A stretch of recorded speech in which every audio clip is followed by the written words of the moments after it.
So the FBI director, James Comey, is out with a new letter to Congress on Hillary's email investigation, and it surprised quite a few people. So here's what it says. I write to supplement my October 28th, 2016 letter that notified you the FBI would be taking additional investigative steps with respect to former Secretary of State Clinton's use of a personal email server. Since my letter, the FBI investigative team has been working around the clock to process and review a large volume of emails from a device obtained in connection with an unrelated criminal investigation. During that process, we reviewed all the communication that were from Hillary Clinton while she was Secretary of State. Based on our review, we have not changed our conclusion that we expressed in July with respect to Secretary Clinton. I'm very grateful to the professionals at the FBI for doing an extraordinary amount of high-quality work in a short period of time. Yeah, I told you this was going to happen. So, for those of you who haven't followed the timeline, there was the investigation going on, about Hillary Clinton's emails, and then James Comey came out and he did this long-winded speech, which was kind of a breach of protocol and that you're never supposed to go out and do something like this, but he did it because of the nature of the case and that she's running for president, yada, yada, yada. Okay.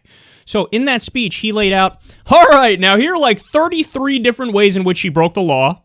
And then at the end of it, he was like, but I'm not recommending any charges to the Justice Department. Why? Well, her intent wasn't bad. Now, again, we've discussed it before. In other cases, they didn't care about intent. Edward Snowden's in exile because they don't care about his intent to expose crimes of the government, unconstitutional actions of the government. They don't care about Chelsea Manning's intent, showing us, hey, your government is massacring civilians with your money in your name in Iraq. That's why I leaked these documents. They didn't care about their intent. They don't care about the intent of some soldier who took a picture on his iPhone of a new, submarine system that the U.S. is using. They said, look, just the fact that you took the picture, you're breaking the letter of the law. This is classified top secret information. You have it on your person with your phone. Against the law, we're going to have to send you to jail. So nobody else intent mattered. With Hillary Clinton, they said, well, intent matters. She wasn't literally a Russian spy, so nobody would charge her. No reasonable person would charge her. Now, he said that, and then so I came out into the segment, look, this is the special standard for Hillary Clinton. She's a rich, powerful, elite insider. This is why they let her go. Then fast forward, and what happened? They're looking into Anthony Weiner and his sexting everybody on the planet scandal, and they find that in in Anthony Weiner's laptop, I should say, or in his computer, there's 650,000 emails or so there. Those include Weiner's and Huma Abedin, some of them back and forth with Hillary Clinton. Now, it's a much smaller percentage of the 650,000, but they were emails that they had to go through. So he wrote a letter to Congress saying, okay, we're going to have to look through this and, we're going to have to determine, the case isn't totally shut because we got to look through this. This is new information. And if there's new information, you got to treat it, like it's part of the case because it's part of the case. We don't know. Now, I said at the time, he didn't say, hey, I know that these are all new emails that we didn't look at. So I said, I don't know why the assumption is and why he's framing it as if that might be the case. He was framing it like, oh, yeah, well, we're just going to assume these are new and look through all of it. Why are you assuming that? Or why is that the implication of what you're saying?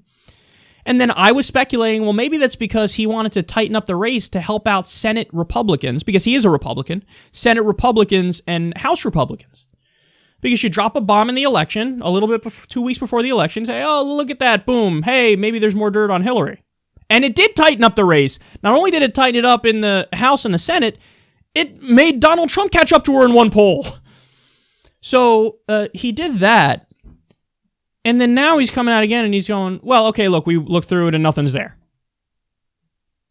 So we're back to square one. We're back to, okay, Hillary Clinton didn't commit any crimes except the crimes that I already admitted she committed. I mean, that's what it is. Because again, his original announcement was she broke all these laws, but what are you going to do?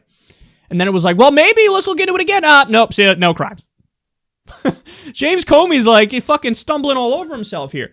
So, look, it's possible that my timeline was correct of Hillary's a corrupt establishment insider, part of the same circle, so he created a new standard for her. The FBI created a new standard for her. Then tried to tighten up the race for Senate Republicans and House Republicans. Then perhaps saw that Donald Trump was catching up too, and that, oh shit, he might win the election. So then reverse check, oh no, there's nothing to see here. Nothing to see here. I don't know. Either that's the case, or it's possible that he's just going by the book, and the book was, or what he thinks is the book, and he genuinely thinks there wasn't enough to charge Hillary, and then he genuinely said, hey, we got to look into this further because we have new evidence, new emails, so what am I going to do? I got to look through them. Hey, I'm genuinely clearing her because there was nothing new in the emails. I don't know, but either way, it appears like there's fuckery going on. It appears like there's fuckery. It appears like it's strange, and there's some conflict in the deep state and at the FBI. There was an article about that recently where some people are like, what are you doing? There's some people at the FBI, apparently, who, on the Clinton Foundation, they're like, dude, we have enough evidence for 97 indictments here because of pay-to-play corruption. I've covered that for you. David Schroeder of the International Business Times has a great article detailing all of the issues with the Clinton Foundation and all of the corruption.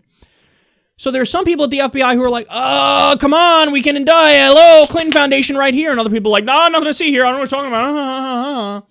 So it appears like there's conflict in the deep state about Hillary Clinton and the emails and cracking down on her and her breaking the law and all that stuff. And it looks like the conflict is bubbling to the surface with Comey fumbling all over himself. But the most hilarious thing about all this is watching everybody become hypocrites every step of the way. So at first, when Hillary Clinton was investigated, the Republicans were like, the FBI is great. Then when they said she's cleared, the Republicans were like, the FBI sucks and they're a political animal. Then when they opened the investigation again, the Republicans were like, oh, the FBI is so non-political and so great.